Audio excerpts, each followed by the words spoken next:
Hey guys! So, it's Michael. As you can tell, I'm wearing the same thing because I'm filming another video because I just might as well, because February already started. And so, I don't usually do TBRs because I don't like to set myself on a rigid things to read because my mind changes constantly. But for February, I thought since I was gonna join in anyways, February is Black History Month, so I thought I would read books by Black authors, and yeah, so some of these books I literally found.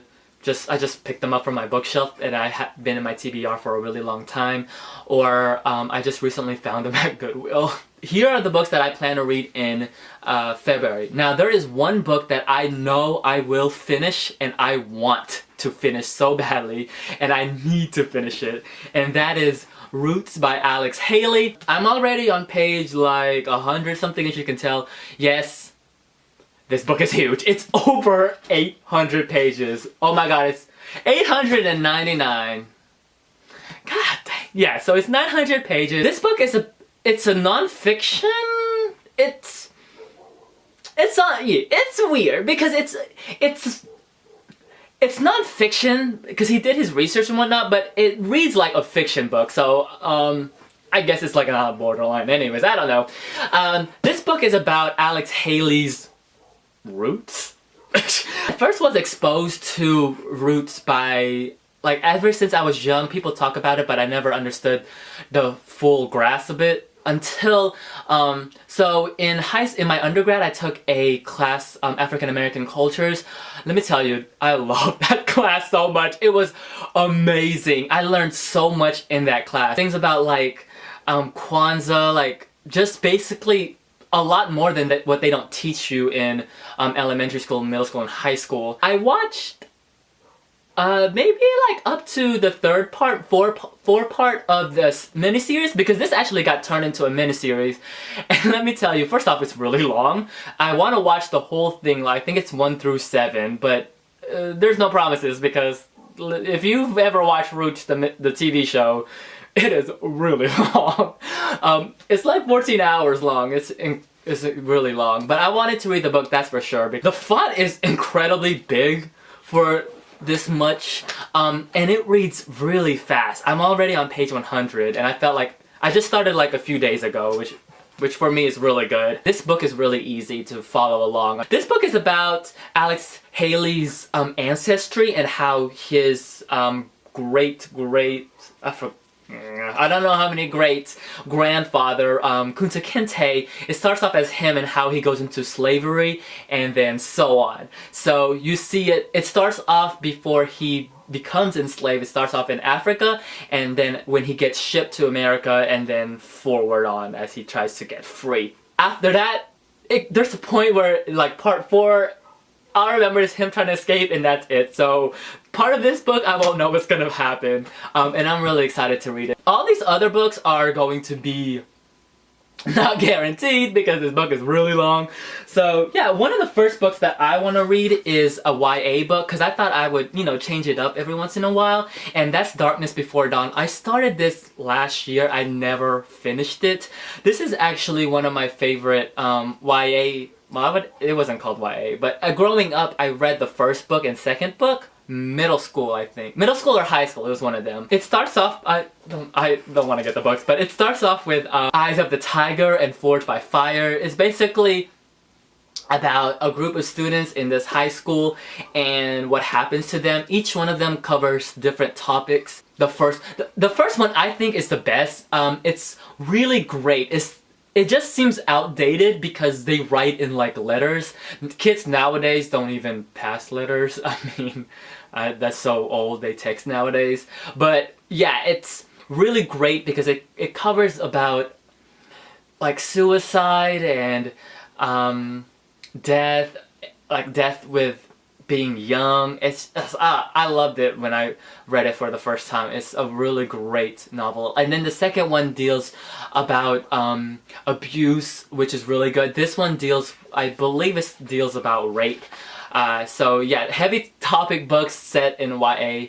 quick recommendation, if you want to read a book in YA for Black History Month, Monsters is really good. That's a really good one too. I don't know where the book is, it's somewhere up in there, but yeah. The next book I want to read, one of the books anyways, is a play, because I thought I would change the formats as I go along, just so I can get a different overall scope, and that's A Raisin in the Sun by Lorraine Hansberry. I never read this. This book, actually, my friend gave it to me because she knew I loved to read, and she had it for a class, but then she didn't need it anymore, so I was like, yeah, sure! Yeah, I don't know what it's about, actually. I haven't read it, so yeah, we'll see how that one is. And then the next book that I want to read is more of a contemporary, well, I guess contemporary. I guess it could be contemporary. My cousin gave it to me actually, and I just never gave it back to read. But that's The Coldest Winter Ever by Sister Soldier. I don't know if I'm pronouncing your name right, but yeah. I don't know what this is about actually. I think it's about a prostitute. Okay, so yeah, this is about Winter. Her name is Winter, and her dad, who's a drug lord. And that's all I need to know, because I love going to books blind. The next one I want to read is Their Eyes Were Watching God by Zora Neale Hurston.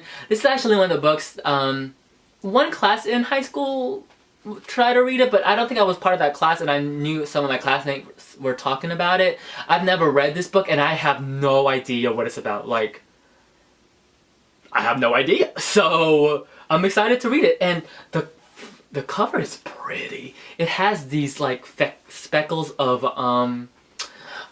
like up in the front. Oh, it's a really nice cover. So those are like 5 books already, and I feel like that's my max. But all of these books are just probably like in case I get to it type of thing. And that's The Color Purple by Alice Walker. I haven't reread this in like a really long time. The first time I read it, I really enjoyed it, and I think that was in high school, and it's been a really, really long time, so I want to read it again. And the book, I enjoyed the movie too, so yeah, I'm excited to reread this again. Another book that's a possibility that I want to read, I saw at a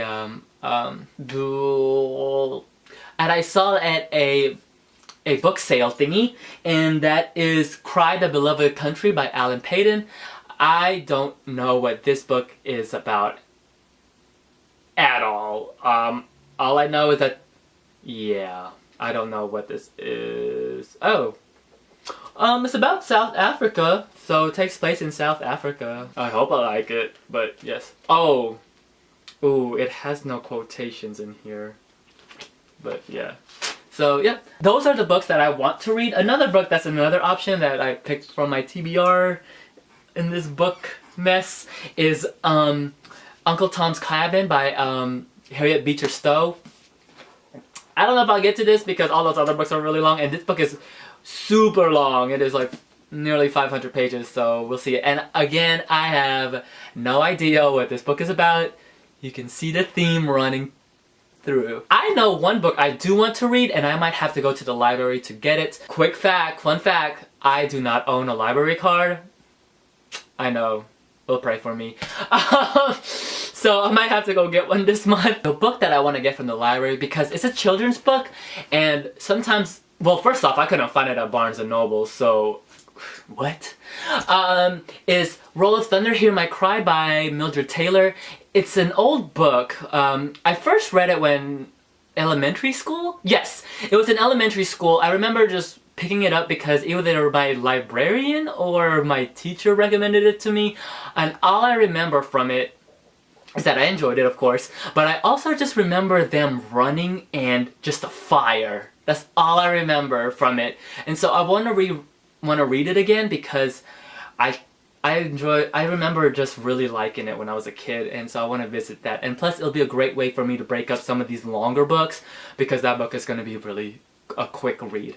I also heard that there's a read-along, I don't know which one it is exactly, of Sula by Toni Morrison. I actually have other Toni Morrison books in here, but I also have, well, besides The Bluest Eye, I have like two of our other ones, Sula and another one. So I might read that, but I'll see what happens because these books are long and we'll see. So yeah, let me know if you're reading anything for Black History Month, and then I'll see you guys till later. Bye!